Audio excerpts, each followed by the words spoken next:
Right now, you are seeing Venezuelans from around the world celebrating the capture of their dictator, Nicolas Maduro. Let's talk about Venezuela. A video about Venezuela is everywhere right now. People, especially the Venezuelans, are cheering, but almost nobody is asking the most important question. This isn't news, it's my personal take, and it might make you uncomfortable. By the way, if this is your first time, my name is Glory and welcome to the channel. So Trump attacked Venezuela. The result was the capture of Venezuela's president, and Trump saying, "We're going to run the country." Now what would be his reason for doing this? We're going to have our United States oil companies go in and start making money. Or this. But this is complicated, so let's look at this objectively. Venezuelans are rightfully celebrating the fall of their murderous dictator. He was an evil bastard who needed to go. But our last oil war should have taught us that removing a dictator with no real plan on what to do afterwards can backfire. Both things can be true at the same time. Look at this. That's how Iraqis initially celebrated the invasion of Iraq, and just a few years later, now an effigy of President George W. Bush, his traders pelted it with water bottles and sandals. It's precisely what happens when you lie and you don't care about the country's people. And the fact that Trump has already lied about why he was there, lied to senators from both parties, spit in the face of the Democratic leader, appears to have left in place Maduro's people, and is already lining up billionaires to swipe their oil, is certainly not good. Oil wars don't have a good track record, and never underestimate Trump's ability. A video has been circulating online claiming that Venezuela's president has been kidnapped or removed from power. Some people are cheering, others are confused, and many don't even know what's true anymore. Please watch the video till the end and leave your honest thoughts below, and I'll be right back. Thanks very much for joining me. Donald Trump has once again shown his contempt for the Constitution and the rule of law. Let's be clear. The President of the United States does not have the right to unilaterally take this country into war, even against a corrupt and brutal dictator like Maduro. The United States does not have the right, as Trump stated this morning, to run Venezuela.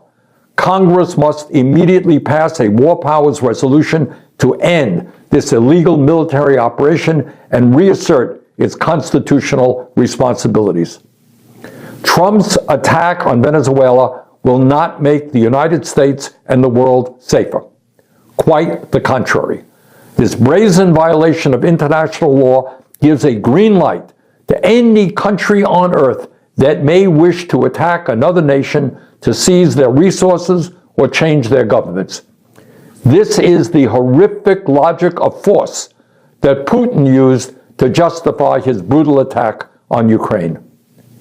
Trump and his administration have made it clear that they want to revive the Monroe Doctrine, a belief that claims that the United States has the right to dominate the affairs of the hemisphere. They have spoken openly about controlling Venezuela's oil reserves, the largest in the world. Let's make no mistake about it. This is rank imperialism. It recalls the darkest chapters of U.S. interventions in Latin America, which have left a terrible legacy. It will and should be condemned by the democratic world. Trump campaigned for president on an America First platform. He claimed to be the peace candidate. Well, at a time when 60% of Americans live paycheck to paycheck, when our healthcare system is collapsing, when people throughout this country cannot afford housing, and when artificial intelligence threatens millions of jobs, it is time for the president to focus on the crises facing this country and end the military adventurism abroad. Trump is failing in his job to run the United States of America. He should not be trying to run Venezuela. Thank you very much. You know, kidnapping the president of another country and justifying that by calling him a criminal who needs to be brought to justice is actually like a crazy precedent to set, considering, who did it. This is just food for thought for, whoever. Everybody, a ton of Americans and then from whatever you're from, but you've never been to Venezuela, you have no idea about the political situation in Venezuela, the history of Venezuela, and trying to be like our saviors, like I can't. Let me set some things straight. First of all, the regime has been going on since 1998 when Chavez was elected president. From there on, their country is the mess, in good words, that it is today. We have suffered a lot. The Senate was dissolved. The constitution was changed. They bought the military, all the armed forces. Many people have been killed, kidnapped. You can go do the Google search yourself or just ask, because clearly Google is not working for you people. 3 things I want to get across today. 1, Venezuelans are sad. No, we're not. This is literally the happiest day of our life. This is our second independence. We are still in complete shock about what finally happened. We have been wanting this. We have been praying for this. We have been literally anybody that we have been able to go to and ask, and nobody listened to us. So we are happy. Enjoy. And even if you're a Venezuelan in Venezuela or a Venezuelan outside of Venezuela, in any country that you are, if you left 10, 15 years ago, 5 days ago, or a week ago, we are all happy. So don't worry about us. We're happy. The United States only attacking Venezuela because of the oil. People, we do not control our oil. We haven't seen our oil. Russia, Iran, Cuba, China, whatever other countries, Central America and South America, we've been giving away our oil to all these countries. Like, we're not seeing that. Anyways, so, and we used to have trades and whatever other things with the United States before Chavez about our oil, and our country was working fine. So the way we don't care, don't worry about us. If the United States wants to take our oil, we will be happy to be giving away the oil to the United States if that means that our country is going to be safe and that us citizens, residents of whatever of Venezuela are going to be good, are going to be able to make money, are going to be able to retire, which none of those things are happening right now. And then number 3, if you're worried about what United States did to Venezuela and like what's going to happen now, nothing, literally, and I mean this, nothing can be worse than the hell we've lived up until now. So stop, and I mean this, stop trying to explain Venezuela to Venezuelans. Stop. If you want to know, reach out to someone from Venezuela, okay? Either that are living there or that left. So again, I am very upset. I am outraged. I spent a dumb amount of time today on social media reading all these comments, and that was my own mistake. And that's why I felt compelled to make this video, leave it open. I am open to answer any and all questions if you're genuinely wanting to know what's going on. Any comments about trying to explain to me what's happening or how I must feel today, like, you're out. I'm not kidding. Thank you very much. Now listen, whether you like Maduro or not, it's not the real issue here. The real issue is this: who gets to decide the future of the country? Because history has shown us again and again, when leaders are removed through force, it's ordinary people that suffer the most. I have seen comments from people celebrating Venezuela has suffered badly, but celebrating instability is dangerous. Today it's freedom, tomorrow it's chaos. Foreign intervention has never been about saving people. It's about power, influence, and resources. And the saddest part, the people who pay the price are never the politicians. Ask yourself this: if this situation was truly about helping Venezuelans, don't you think the people will be living better right now? Or are we watching the same pattern repeat itself again?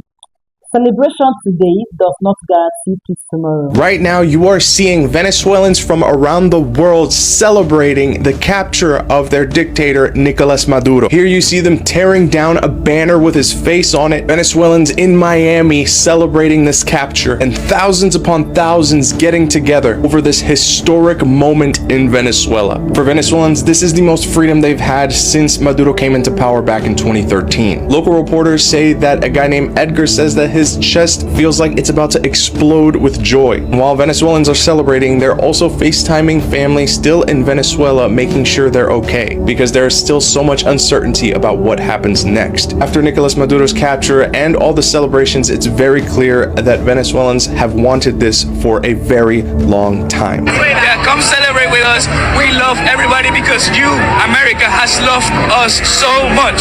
So much. Thank you, America. One thing is for sure, Donald Trump is truly changing the world, and now Venezuelans have a brighter future that they can look forward to. Oh my God, Venezuelans are celebrating. It's only leftists and liberals that are upset that Maduro was captured. I would like to kindly jog everyone's memory because I know how forgetful we can be when it comes to history. So the year is 2003 and the US invades Iraq. And Iraqis are celebrating because they hate Saddam Hussein. So they welcome US invasion. They are in the streets celebrating. People were just pure exhilaration. At that point in time, you think this might just work. And I remember seeing a guy was carrying a huge couch on his back, and he turns and says, "Yay, America!"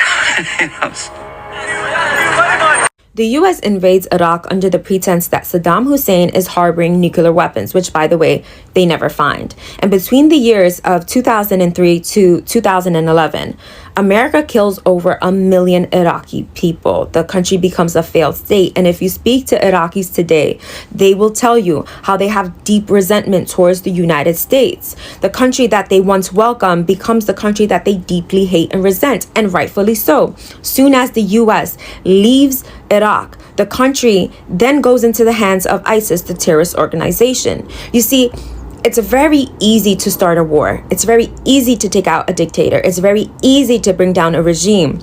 These are things that I will never argue that America is not good at. America is great at these things, but it's incredibly difficult to end a war. It's incredibly difficult to establish a new government that brings stability to a nation. To install a new government, to bring stability to a nation, you have to create infrastructure, roads, schools, hospitals. That costs money, and America is not in the business of charity, okay? America spent $2.7 trillion in Iraq, U.S. taxpayer dollars. Where did that money go? Private military contractors. So when people are like, Venezuelans are celebrating, why can't you just be happy for them? My response isn't, oh, I must be wrong. My response is, I have seen this before. I don't just remember history. I lived through this history. And you can't say that we as Americans don't get to have an opinion on what happens in Venezuela when it's going to be our tax dollars that goes into creating violence and instability in Venezuela. Just like that $2.7 trillion that went to creating instability in Iraq was U.S. taxpayer dollars. The last thing I want to say is that despite being critical of many different governments, I do not ever call for regime change in Iran, China, Saudi Arabia, Cuba, etc. because I don't have to deal with the consequences of what that would look like. That would be the total collapse of a system. Do you understand what I mean? Industries would collapse, currency would collapse, instability would immediately take over. I don't know how people feel so comfortable talking about regime change. Even if you live in diaspora, you don't have the right to call for regime change. And I wish people would be more sensitive to that. Do you think foreign intervention ever brings real freedom, or does it create more problems? Let me know your thoughts below, and I'll see you in my next video. Bye.